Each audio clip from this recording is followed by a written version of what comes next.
Bonjour à tous. Dans cette vidéo, je vais vous dévoiler quelques techniques simples pour avoir confiance en soi quand on est plutôt de nature introvertie. Tu vas voir que ça n'a rien d'exceptionnel ni de magique, mais ça marche en fait plutôt bien pour mes clients. Je m'appelle Quentin, je suis l'auteur du blog lenouveaumal.com et j'aide depuis 2015 les hommes introvertis à booster leur estime de soi et à trouver l'amour. Alors, rappelons qu'il peut être vraiment challengeant pour un homme introverti d'avoir confiance en lui quand il a l'impression de vivre dans un monde où la norme, c'est d'être extraverti. Et quand la société lui rappelle constamment qu'il faut qu'il change, en faisant par exemple la promotion de comportements extravertis comme se mettre en avant, être capable de créer des contacts avec n'importe qui, avoir la tchatch, ou même être au centre de l'attention. Voilà pourquoi être bien dans sa peau quand on est introverti est souvent un vrai défi. Parce qu'on reçoit aussi en permanence ce message terrible qu'il faudrait parler plus, savoir mieux se mettre en avant, être plus cool, sortir davantage, avoir beaucoup d'amis. Et donc on reçoit en permanence ce message qu'être quelqu'un de calme et discret n'est pas suffisant. Les introvertis qui vivent dans le monde de l'idéal extraverti sont un peu comme des femmes dans un monde d'hommes. Ils se sentent parfois incompris avec ce sentiment désagréable d'injustice et de jouer une partie parfois perdue d'avance. Qui plus est, il faut le dire, il y a assez peu d'informations disponibles sur pourquoi être introverti est une chose très positive, mais surtout comment on peut rayonner davantage sans forcément jouer un rôle contre nature. Car la confiance en soi n'a rien à voir avec l'extraversion. Et ça, c'est une erreur vraiment fréquente de penser qu'une personne a confiance en elle juste parce qu'elle est sociable, enthousiaste et qu'elle parle beaucoup. Je connais, moi, des tas d'extravertis très timides, mal dans leur peau, voire carrément en pleine détresse mentale. Donc attention à ne pas confondre la posture sociale et ce qui se passe réellement à l'intérieur de la personne. En fait, la confiance en soi peut prendre plusieurs aspects. Il ne s'agit pas seulement d'entrer dans une salle pleine à craquer et être capable de discuter avec tout le monde. Pour certains, la confiance en soi, c'est choisir d'être seul. C'est être sélectif sur la qualité de ses relations, c'est être assertif, avoir des limites fermes sur la fréquence de ses sorties. Et il y a 3 choses que tu peux faire, 3 choses dès aujourd'hui pour booster ta confiance en soi si tu es quelqu'un d'introverti. La première chose que tu peux faire, c'est développer ton style de charisme, ton style à toi.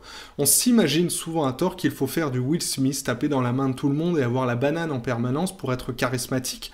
Parce qu'on voit le charisme à travers le petit bout de la lorgnette, à travers un biais stéréotypé en associant leadership et extraversion.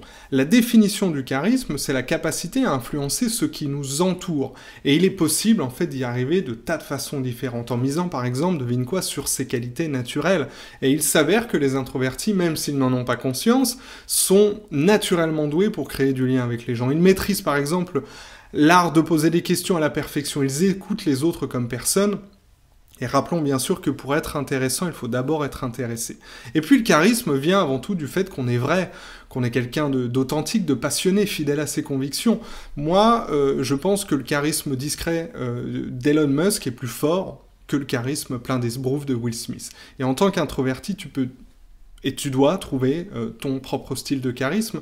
Et pour t'aider, tu pourras, ne l'oublie pas, cliquer sur le lien dans la description et adhérer à mon club privé. Le deuxième conseil pour augmenter ta confiance en soi, c'est apprendre à mieux te faire respecter. Les hommes introvertis sont généralement des gentils garçons, avec la fâcheuse tendance de s'oublier un peu en faisant passer les besoins des autres avant les leurs. Ce qui est, il faut le dire, à la longue générateur d'anxiété et de frustration, surtout qu'ils sont généralement un peu plus sensibles que la moyenne. Mais être quelqu'un de discret ne signifie pas s'écraser ou ne pas exister en société. Tu as des droits et il ne faut pas te sentir coupable de mettre des limites aux choses ou aux gens qui t'entourent. Ça signifie quoi ? Ça signifie concrètement dire non quand tu penses non. Ça signifie expliquer par exemple à tes amis que tu ne viendras pas en boîte de nuit parce que tu as besoin de recharger tes batteries sociales. Ça signifie dire à ta chère maman d'arrêter de t'appeler tous les jours. Ça signifie aussi, enfin, exprimer ton désaccord à quelqu'un, exprimer ton opinion sans avoir peur de créer un conflit. Quand tu montres aux autres que tu te respectes, tu imposes le respect, les autres ont une meilleure image de toi et par ricochet, ça augmente ton estime de soi. Troisième conseil, éviter la comparaison avec les autres. Alors ça peut être tentant vraiment et les réseaux sociaux encouragent la tendance. Sauf que pour une personne introvertie, il n'y a rien de plus toxique que de se comparer constamment, étant donné notre caractère introspectif plus propice à l'anxiété. Parce que ça va l'amener, l'homme introverti, immédiatement à gamberger sur son potentiel et à se remettre en question.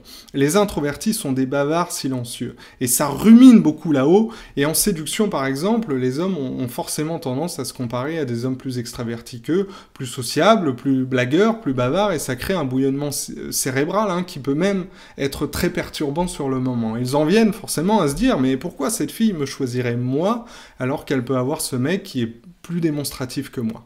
Donc les hommes introvertis ont souvent une perception très positive des autres et une perception négative d'eux-mêmes.